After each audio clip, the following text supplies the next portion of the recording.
कराड आणि मलकापूर नगरपालिकेतील भाजपा उमेदवारांच्या प्रचारार्थ कराड शहरातील दत्त चौकात रविवारी दुपारी 2 वाजता भारतीय जनता पार्टीची भव्य जाहीर सभा आयोजित करण्यात आली आहे। या सभेत राज्याचे मुख्यमंत्री देवेंद्र फडणवीस यांची प्रचार तोफ धडाडणार आहे।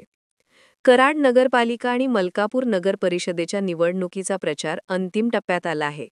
अशावेळी भाजपाने थेट कराडमध्ये मुख्यमंत्र्यांची प्रचार सभा घेत निवडणुकीत मोठी रंगत आणली आहे। राज्याच्या राजकारणात अत्यंत प्रभावी आणि विकासाभिमुख नेतृत्व म्हणून ओळख असलेल्या फडणवीसांचे कराडमध्ये आगमन होणार असल्याने नागरिक व भाजपा कार्यकर्त्यांमध्ये प्रचंड उत्सुकता निर्माण झाली आहे। कराड मलकापूर क्षेत्रासाठी प्रस्तावित विकास आराखडे आणि आगामी योजनांबाबत मुख्यमंत्री काय भाष्य करतात याकडे सर्वांचं लक्ष लागलं आहे। या सभेला भाजपाचे जिल्हाध्यक्ष आमदार डॉक्टर अतुलबाबा भोसले यांची प्रमुख उपस्थिती लाभणार आहे।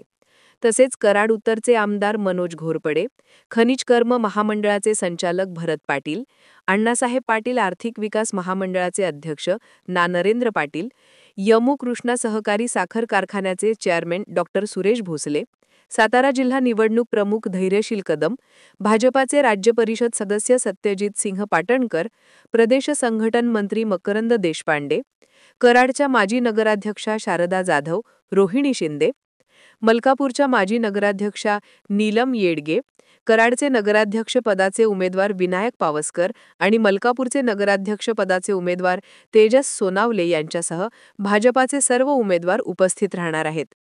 या सभेच्या निमित्ताने भाजपाने जोरदार शक्ती प्रदर्शनाची तयारी केली असून या सभेला कराड व मलकापूर शहरातील नागरिक व कार्यकर्त्यांनी मोठ्या संख्येने उपस्थित राहावे असे आवाहन भाजपाच्या शहराध्यक्षा सौ सुषमा लोखंडे यांनी केले आहे।